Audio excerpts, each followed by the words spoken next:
President Uhuru Kenyatta today held talks with his host, Prime Minister Justin Trudeau, and the President of Ghana, Nana Akufo-Addo.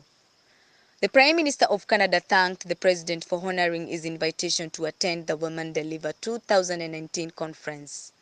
And he further applauded the Kenya leader for successfully hosting a meeting of 18 African countries last year. The meeting was to discuss the conflict and post-conflict situations as a response to a request made to him by world leaders during the G7 summit held in Quebec. The meeting, which was held on 22nd May 2018, resulted into the Nairobi Call to Action, a comprehensive roadmap with clear points to be undertaken towards the empowerment of women and girls in Africa. To dignitaries, old friends, new friends, and fellow changemakers, what a journey we're on. Look at us.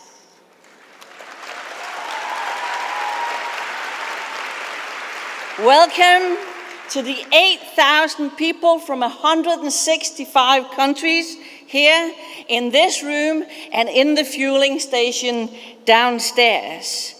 A special shout out to the 1,400 plus young people from around the corner of Erin.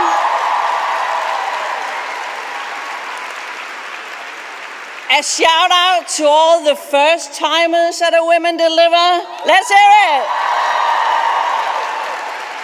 A shout out to the community activists. Give it up.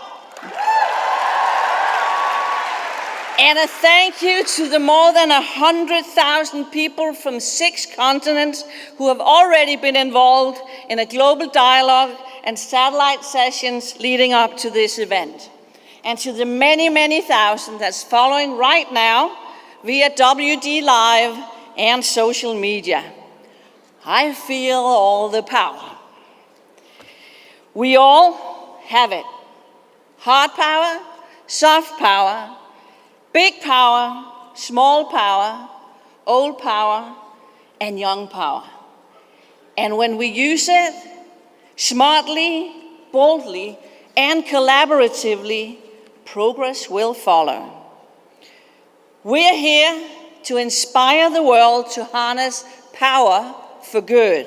We're here to demonstrate the power of gender equality and to catalyze investments into the organizations that's making tomorrow better than today for and with millions of girls and women everywhere across the globe. And we will do this together.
Thank you. Please, have a seat. Thank you. It's always a pleasure to sit down with the President of Kenya, an opportunity to talk about all the different ways we've been partnering over the years, and great work we're doing together. It's great to have you here at the Women Deliver Conference in Vancouver. I know you just had an amazing conference yourself in Nairobi on women's education in conflict states. That flowed straight out of your strong presence at our G7 in Charlevoix, and I really, really want to congratulate you for the leadership you've shown on that issue. There's lots of things for us to talk about, but it's always good to see the friendship between Kenya and Canada continue as embodied by the two of us. Thank you very much. First and foremost, it's great to be back into Canada. We were here in Quebec not too long ago. G7, thanks for the invitation, and we're seeing a follow-up through, and I think this is really a follow-up from that. We also take this opportunity to really thank Canada for the great support that you've given on a wide range of fronts. Great supporter, and really came up for us in our Blue Economy Conference, and that was a fantastic thing and successful with great outcomes. With regard to education, again, as you said, Canada has been in the forefront, fully supportive of that particular initiative. The other initiative that Canada is also greatly supporting and we're encouraging is your support for refugee, especially women and girls in their camps, and the works that we're doing in order to give them gainful employment. I mean, and all of this is in partnership with the good government and the people of Canada, and for that we remain appreciative, and I am sure that we remain focused. Moving on, we will get some great way forward, and thank you for your solid support, not just to Kenya, but to Africa, and most importantly, to women across the world. Thank you, Uhuru. Yes, Thanks, everyone. no one gender should hold in any government position more than or less than 1/3, the 2/3 rule. We've been successful in the executive. Like I've told you, as far as the executive is concerned, we have managed and we have secured that. We have been successful in the judiciary. We have been successful in devolved government.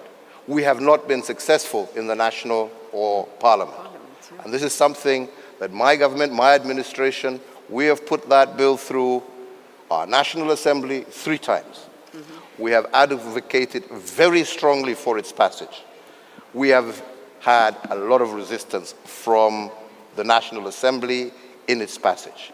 This is a democracy. We are consistently, and in this regard, I must also say, as a democracy, we have worked in partnership even with all the opposition parties as well, who have joined ranks with us in pushing this particular agenda.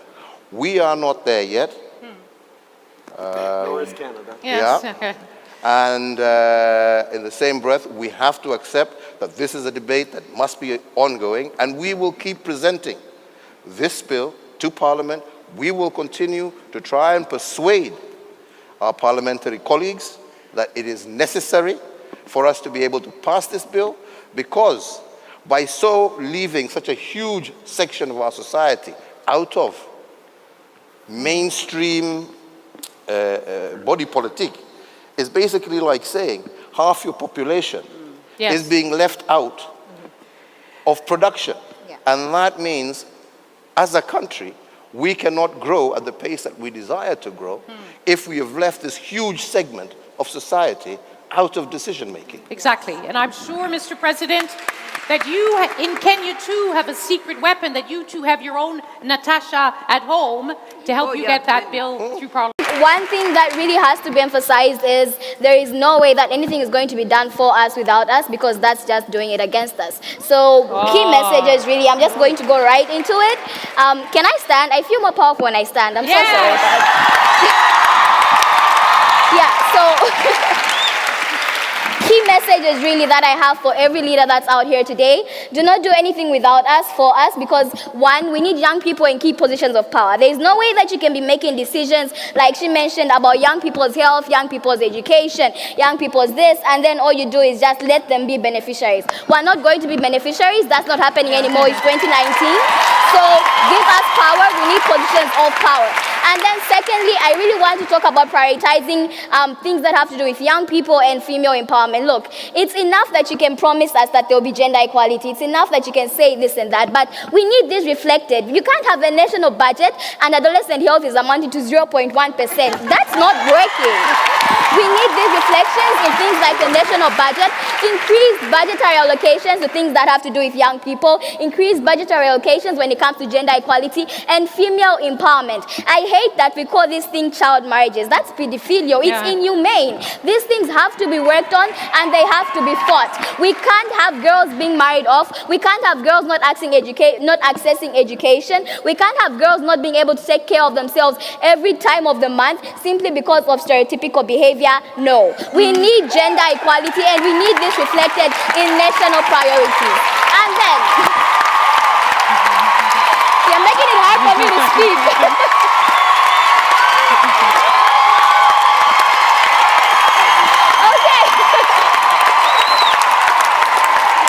Yes, so another thing I really want to emphasize is I love that the Prime Minister of Canada has emphasized how quality is what we're looking for. But you can't expect any girl on the street to be just there and then you ask her, what do you need? And you expect her to tell you everything. We need proper capacity building mechanisms in each and every country. Young people need to be empowered with skills, with techniques, with everything they need to make decisions that have to do with their health. It's not enough that you just tell us things and then we make informed decisions. We actually want those decisions to be acted upon, and we want to know that we ourselves have the power to take charge and influence whatever is going on in our lives. So capacity building is key. And then 2 more points, I'm sorry. We have one more thing: social accountability. I want to live in a world where I am not just assuming and watching the news and my president assumes what I want as a young person or as a girl. I want to tell him what I want, and I want him to tell me and promise me that he's going to provide those needs. So we need to bridge the gap between what we want and what is actually provided, and what is promised and what is actually done. Politicians can talk, guys, but action, no. We need to be able to hold them accountable. Ladies and gentlemen, we need proper mechanisms and channels to hold our politicians, the Prime Minister, the UN Secretary General, each one of us as well. We need to be held accountable for whatever we say and yet we don't do, because action is what we need right now. Enough talk. Let's go act and let's hold these people accountable. They owe this to us. And then lastly, last but not the least, I really want to emphasize on this. It's not enough that we have youth-friendly corners or youth-friendly spaces. Those are good, but then we should look at it at a global perspective. We need a global youth-friendly and responsive system. The whole globe has to bend to our needs, because let's be honest, we are the largest population. We deserve this, and this is going to benefit us. So invest in girls, invest in young people, and trust me, I am giving you this word. You can hold me accountable after this. I promise you, it will reap great benefits. Thank you.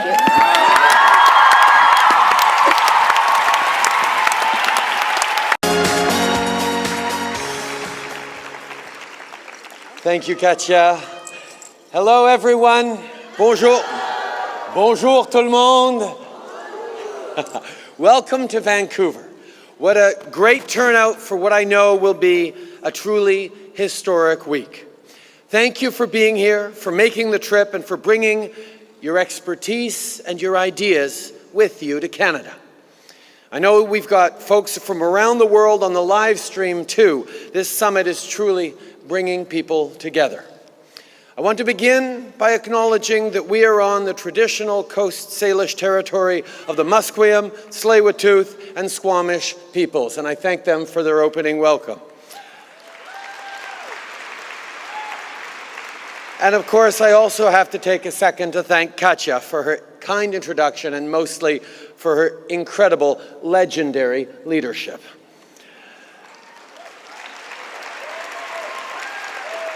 But the rights we enjoy in Canada, and the rights so many have enjoyed around the world, are not guaranteed. Progress can backslide. We're seeing it happen.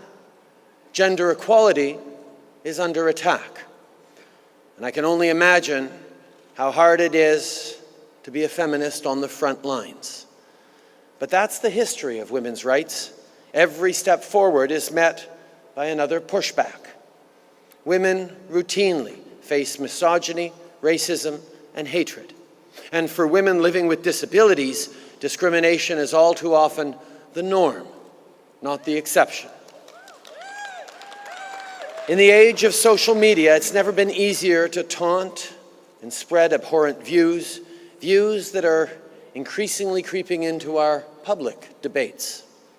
Individuals and interest groups are trying to roll back women's rights, and politicians are giving in to the pressure, shamefully campaigning to undo women's hard-won victories. That's a daunting reality to face, but my friends, we are not powerless. It's up to us to fight back. Women, men, and gender-diverse people, allies, neighbors, and communities, all of us standing together, all of us standing strong.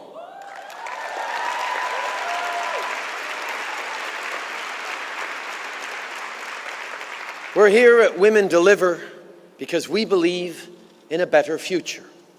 We're here because of the strength and determination of women who've seen injustice firsthand and refused to turn away. And now, their legacy falls to us, to all of you, to governments, to the grassroots, and to citizens. We gave women, for the first time in the history of Kenya, an opportunity to serve not just in government, but in positions that traditionally were never held by women. We had a woman Minister of Defense. We had a woman in charge of the public service. We had a woman in charge of foreign affairs. A woman in charge of health. As a result of that, in my second term, 2 of those women were actually elected governors in their respective states because people saw the capacity and the ability of these people. So I think the first and most important thing is opportunity. The second is education. And we in Kenya, during my term, I have instituted now compulsory primary and secondary education. And the word compulsory is there to ensure that it is about every child, not just about the male child or the female child. It is compulsory primary and secondary education for all the children of Kenya. And we are also going to make it punishable by law for parents or societies that don't take their children to school. So that in itself creates and enables women access to education, which is the basic entry in order to become participatory citizens. Secondly, it will also go a long way towards ensuring this issue of child marriages is also dealt with.